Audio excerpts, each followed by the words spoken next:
Good morning, dear students. Once again, welcome back to your English class. So, dear students, today we are going to start a new chapter from your Sunbeams English Literature book.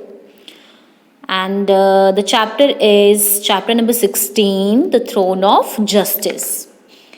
It's a short story based on The Throne of Vikram, written by Romila Thapar. And this chapter deals with the qualities of those who do justice.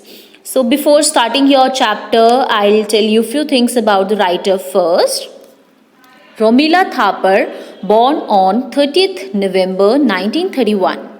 She is an Indian historian and her major works are Ashoka and the Decline of the Mauryas, Ancient Indian Social History, Some Interpretations, Recent Perspective of Early Indian History, and so on.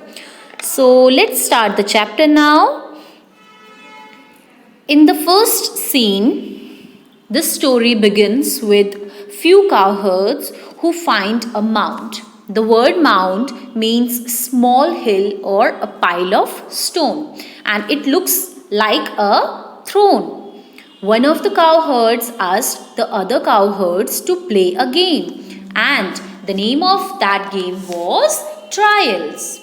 In this game, one will sit on the throne as a king and will make judgments. On the other, people will come to him to solve their problems and sometimes prove themselves innocent.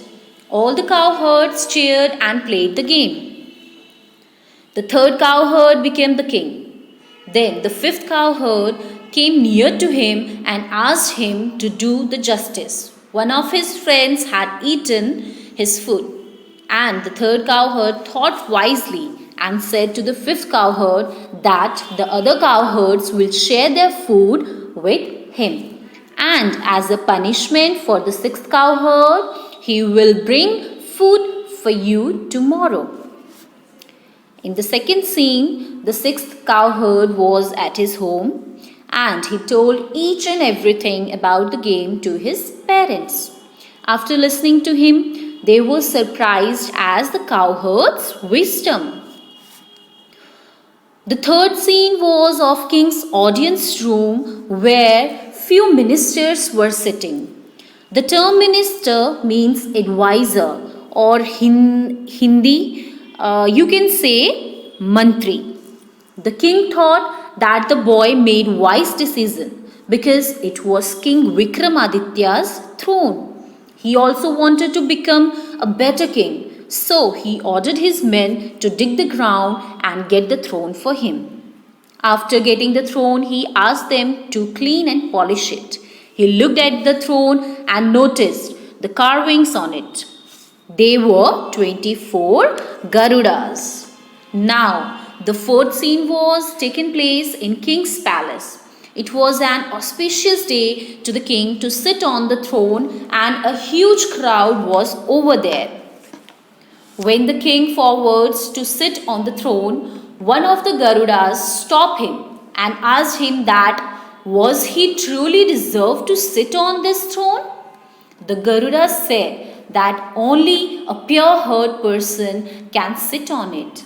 And then the king realized that he didn't deserve to sit as he had been cruel and do unjust with many people.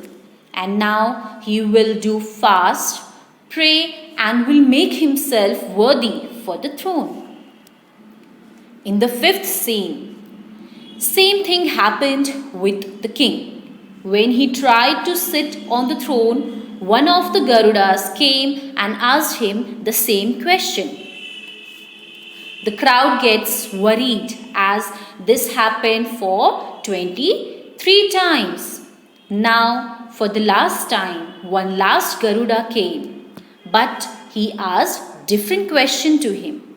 He asked that did he understand why were they asking him that he had been cruel or unjust to any living being? The king replied yes, because the cowherd was allowed to sit as he was pure at heart and he had never been cruel or unjust to anyone. At last, he learned a lesson that just sitting on the throne will not make him better king, but he has to keep his heart pure and do justice. Only then he can be a better ruler. I hope the story has been clearly understood by you people.